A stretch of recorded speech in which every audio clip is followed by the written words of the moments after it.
Salut à tous, ici Benjamin Blanchard. Bienvenue sur ma chaîne où l'on explore ensemble le monde passionnant des technologies modernes. Si vous êtes intéressé par les dernières innovations et que vous voulez rester à jour sur ce qui change notre quotidien, pensez à vous abonner. Aujourd'hui, on va plonger dans un sujet incontournable des nouvelles tech. Prêts à découvrir? C'est parti! Le 18 novembre avait lieu une soirée conjointe organisée par la SACD, Société des auteurs-compositeurs dramatiques, et l'Oriam, Recherche et Innovation en audiovisuel et multimédia. La soirée, dédiée aux acteurs virtuels, était l'occasion de rappeler que 92 projets innovants ont été financés par l'Oriam depuis sa création il y a 4 ans. La technologie Living Actor de Kantosh parmi eux, 3 projets exposaient différentes facettes du même problème, donné via des personnages virtuels s'intégrant de façon réaliste dans des environnements multiples. D'abord, la société Kantosh, spécialisée dans le développement d'interfaces multimédia, présentait sa technologie Living Actor, une suite logicielle destinée à humaniser les interfaces homme-machine. Concrètement, l'outil permet de donner via un personnage virtuel en 3D, à l'instar du trombone de Microsoft Word, qui apparaît en surimpression des applications de l'utilisateur ou sur un site Internet intranet et peut interagir avec lui.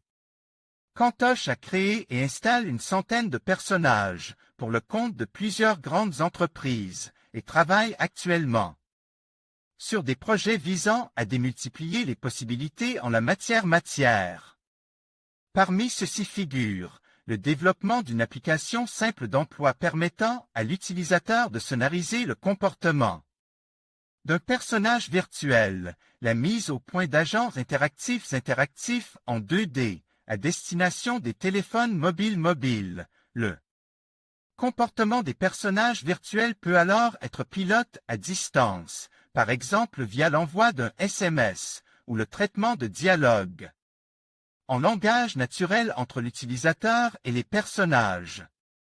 Benoît Morel, PDG et fondateur de Kantosh, précisait que l'entreprise est rentable et générait un chiffre d'affaires de 500 000 €.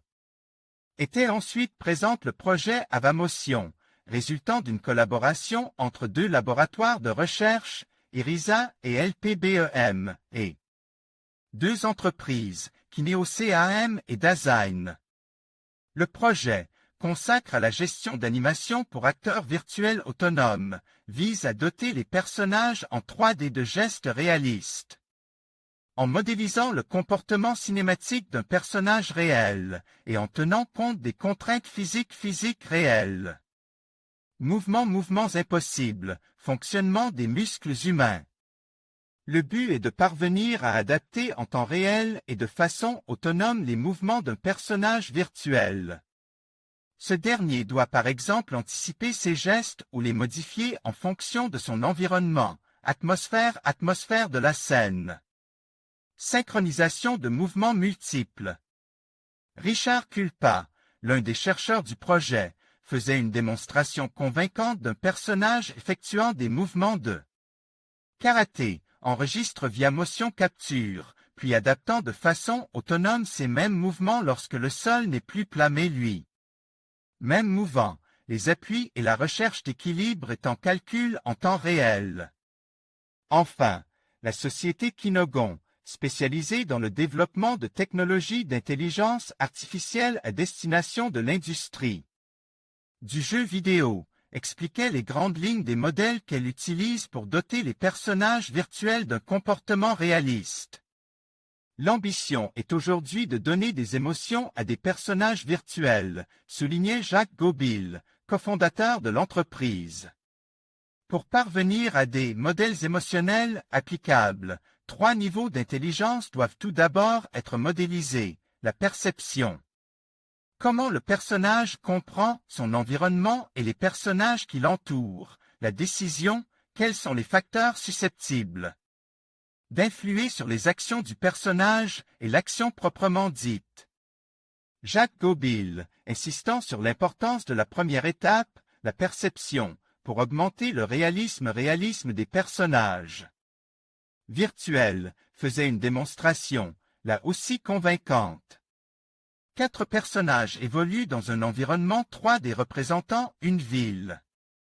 3 d'entre eux sont des gardes du corps du personnage principal, dont les mouvements sont gérés par l'utilisateur.